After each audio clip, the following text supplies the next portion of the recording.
картины основаны на моих собственных переживаниях. Я бы хотела донести, что чувствовать – это прекрасно.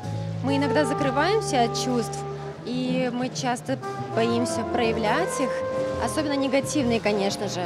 Я думаю, что мой посыл – это честность прежде всего с собой, это важно. Это был сумасшедший дом, это был дурдом. Я очень много раз хотела все отменить, потому что иногда мне казалось, что я уже ничего не вывожу уже просто.